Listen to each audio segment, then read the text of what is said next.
Yo, what it do? It's your boy Ellis, the host of the Homies Podcast, and we back up in this biatchy with another dope ass episode for that ass boy.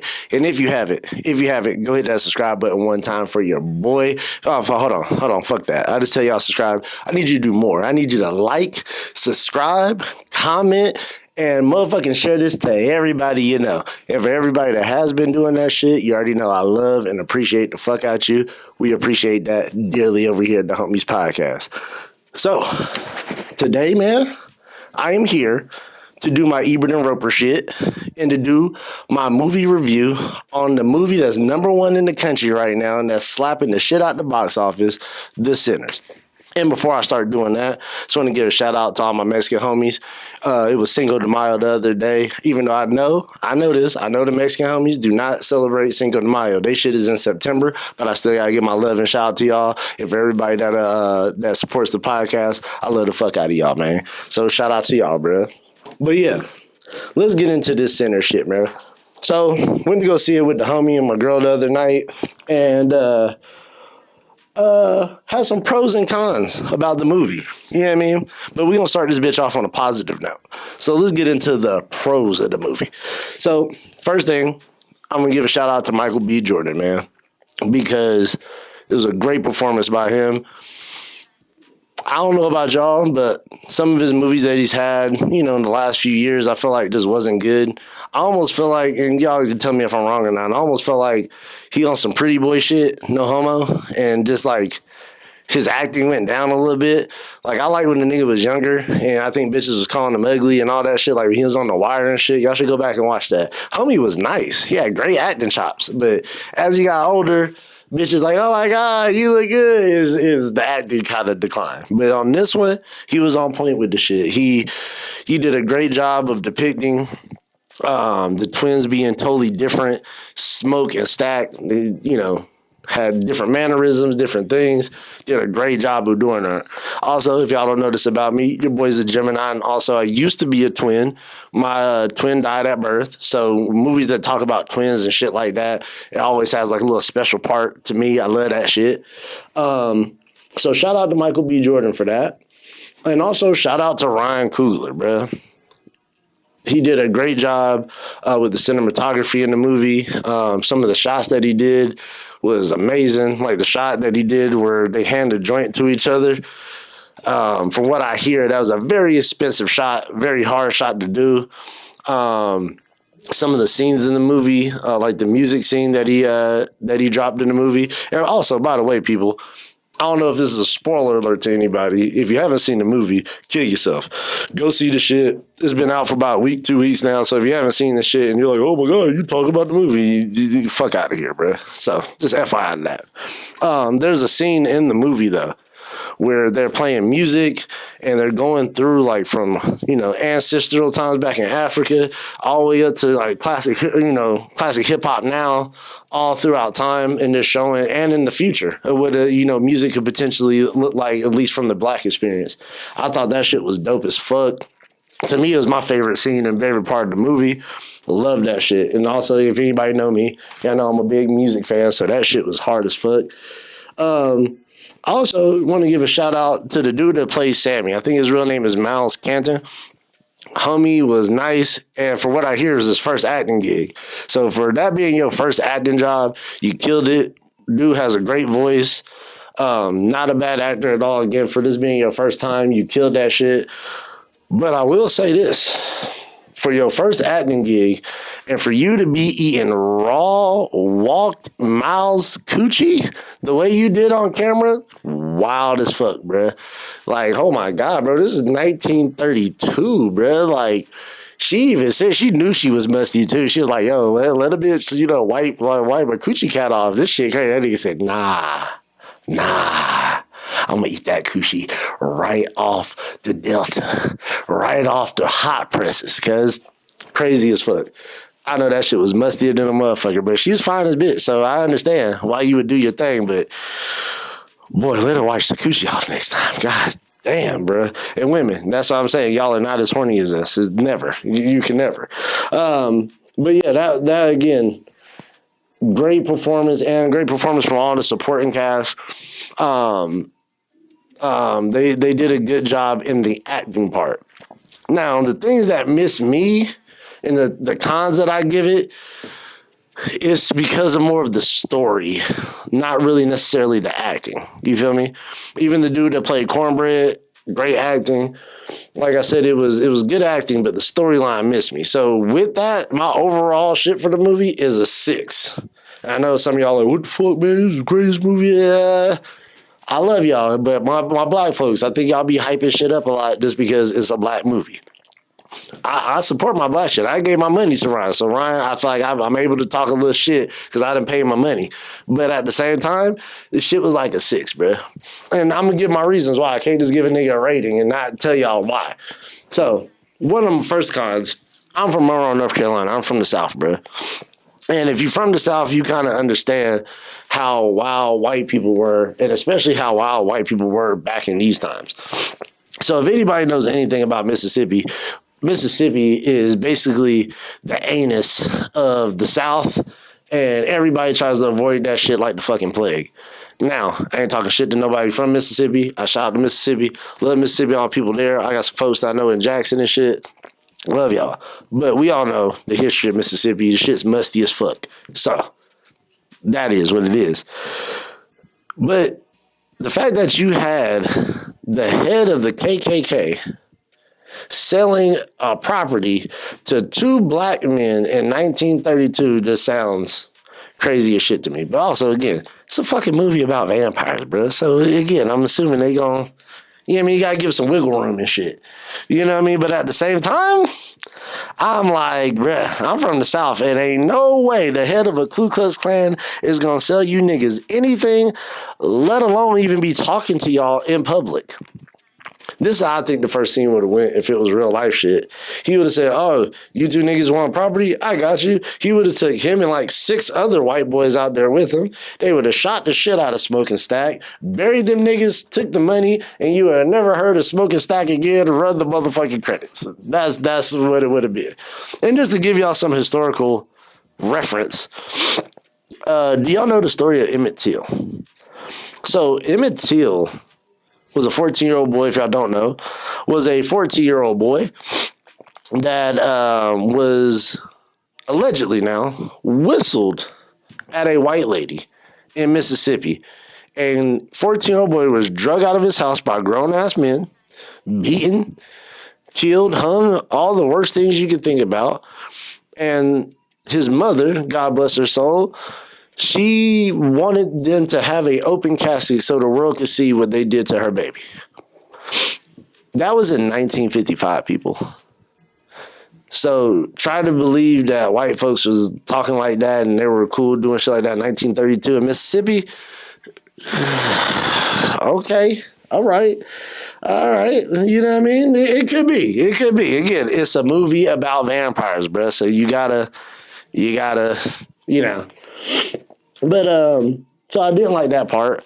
And I also didn't like the fact that Smoking Stack, or at least Smoke, was so quick to pull his gun on black folks, but he didn't pull his gun on motherfuckers that he should have pulled his gun out on.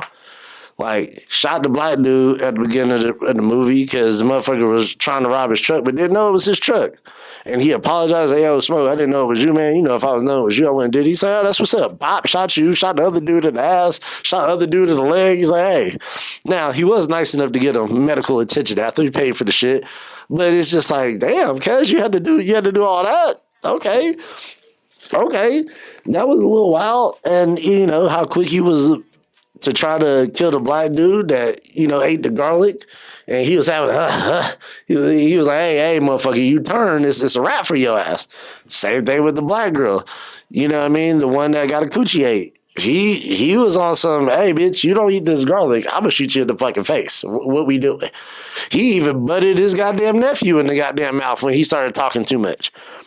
But the main person you should have been on their ass and did some foul shit to, that Asian chick.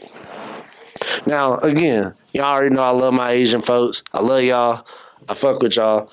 But historically, y'all ain't really fuck with us like that. And then again, it's cool. Y'all Chinese people and Asian people fuck with they own. You feel me? And in the movie, I felt like it was like that.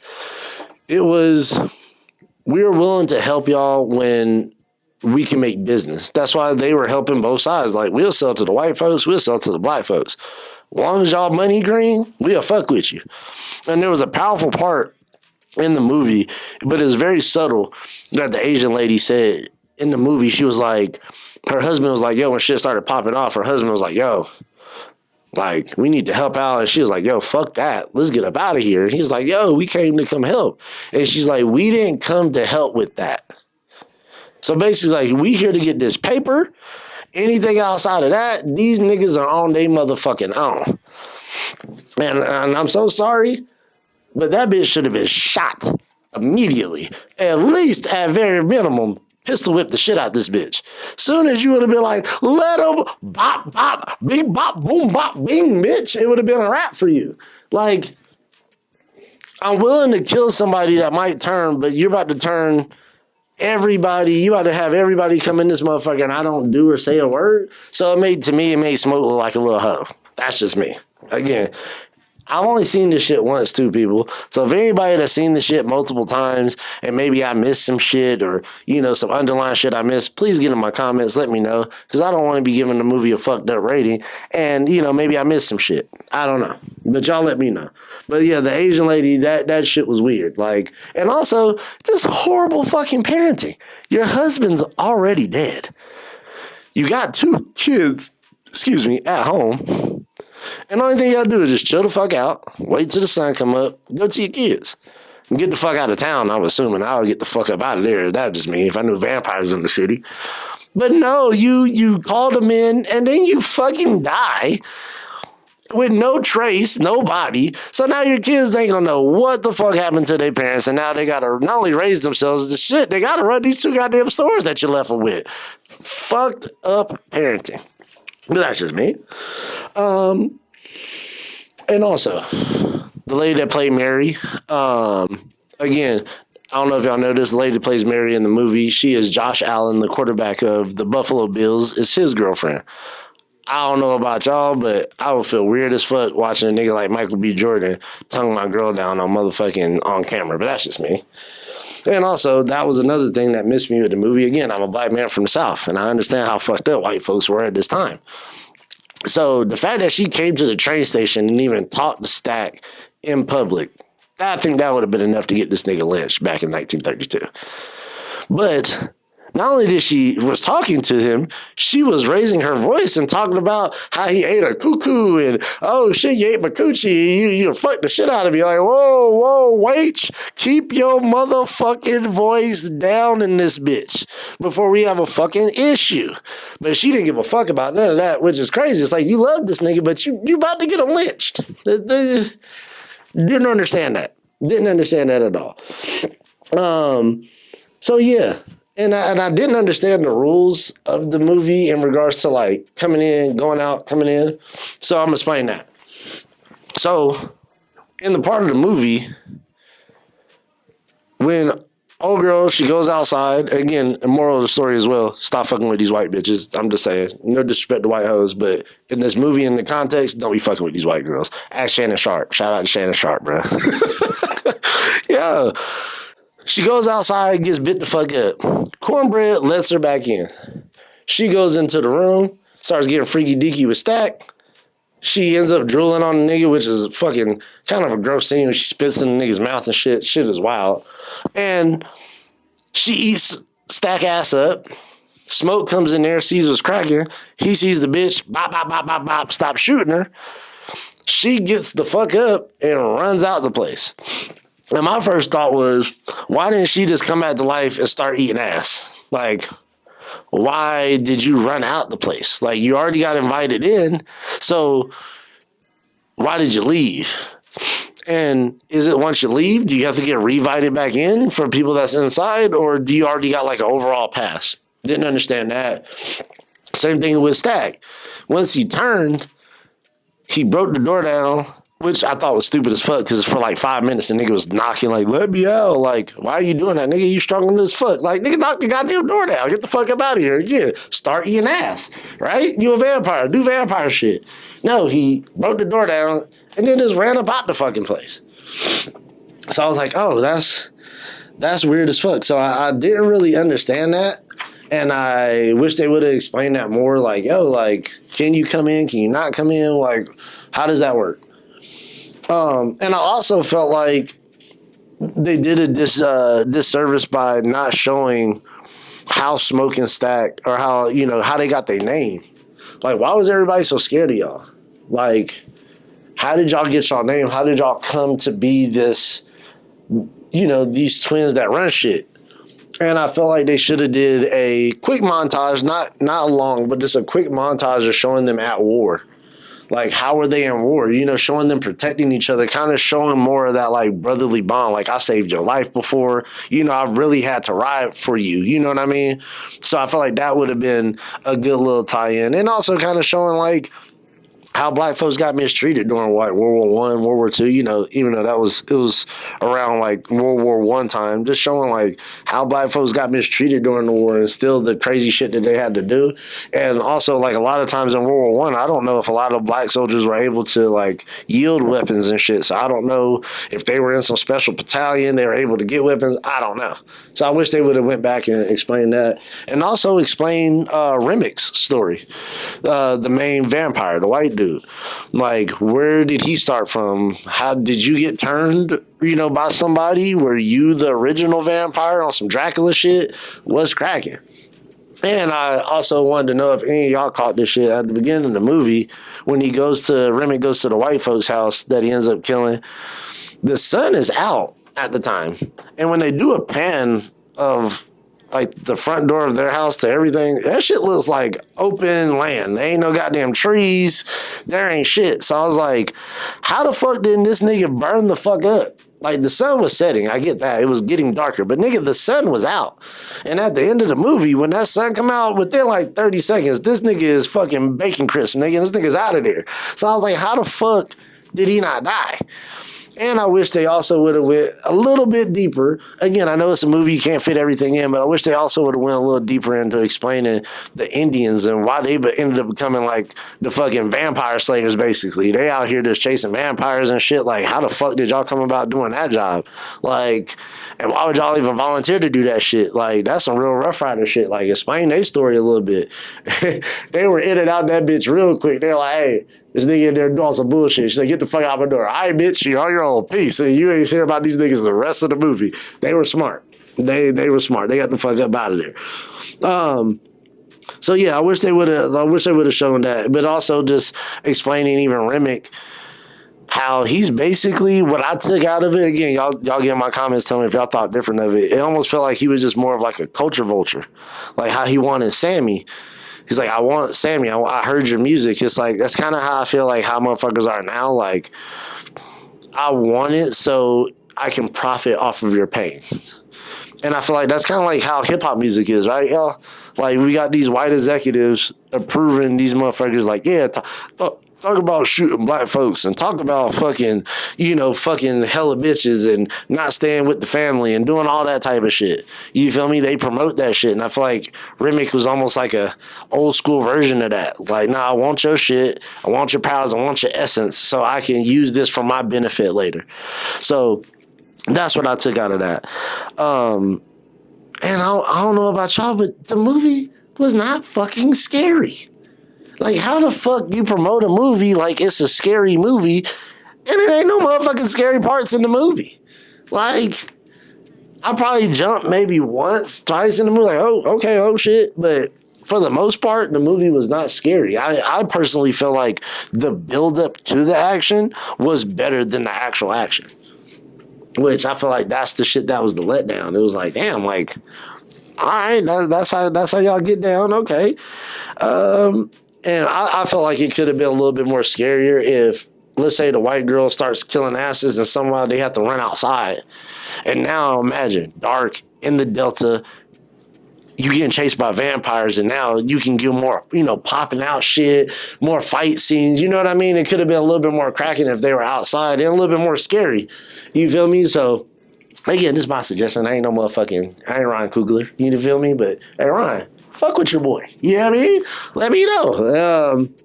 And also, the fact that Smoke did not kill his brother, bitch made, nigga. Super bitch made, nigga. You have to stab. First of all, big brother ain't losing no squabble to little brother. I don't give a fuck if you a vampire or not, nigga. You already know that's that big brother, little brother rivalry. Nah, even though they twins, I'm pretty sure Smoke was the oldest. So it's like, nah, I gotta whoop your ass, bro. You gotta beat the shit out of him, homie. And you gotta kill him. Now your brother just forever just eating human ass for the rest of his existence, and he can't even rest. But you stabbed the shit out of your baby moms, you killed the shit out of her.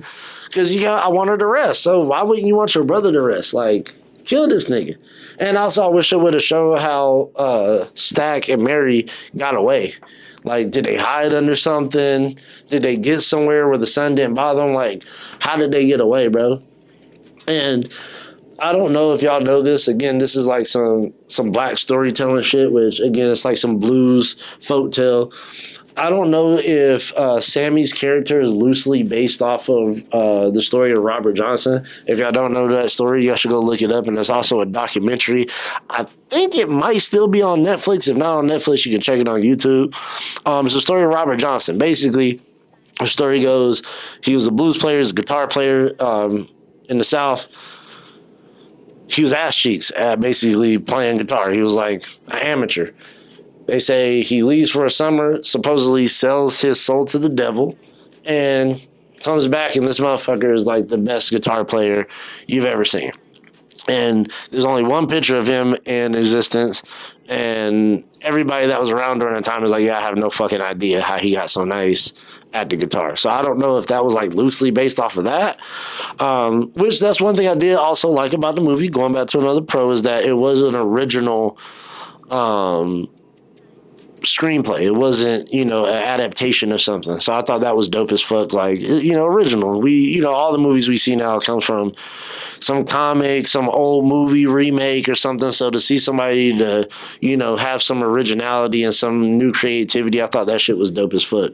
But again, you got to kill your brother, bro.